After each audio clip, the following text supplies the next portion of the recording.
WhatsApp guys, good morning সবাই, আপনারা কেমন আছেন? তো গাইস, আজকে আমি আরেকটা আলাদা নতুন গেমিং ভিডিও নিয়ে চলে আসলাম। আজকে দেখাবো যে কীভাবে গেমিং নেদার পোর্টাল বানাবে।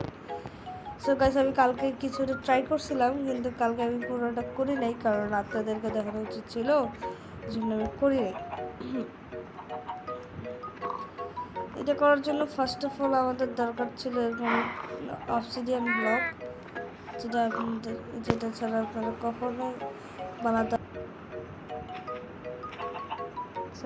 ফোনটা একটু দিচ্ছিল, হ্যাঁ এরকম ঠিক আপনাকে একটা, হ্যাঁ আপনাদেরকে এরকম ঠিক একটা স্ট্রাকচার বানিয়ে দিতে হবে। তা না হলে হবে, কিন্তু এরকম একটা স্ট্রাকচার বানাইতে হবে, যেমন 4x3 এরকম একটা স্ট্রাকচার বানাইতে হবে। এরপর আপনাদের লাগবে ফ্লিন্টের স্টিল। এটার মাঝখানে মারলেই আপনাদের নেদার পোর্টাল অ্যাক্টিভেট হয়ে যাবে। দেখেছেন গাইজ, আমাদের নেদার পোর্টাল অ্যাক্টিভ হয়ে গেছে। এই যে আমাদের নেদার পোর্টাল অ্যাক্টিভ হয়ে গেছে। সো গাইস, এটাই ছিল নেদার পোর্টাল বানানোর টিউটোরিয়াল। তারা হ্যাভ ফান, খুদা হাফেজ সবাই ভালো থাকবেন।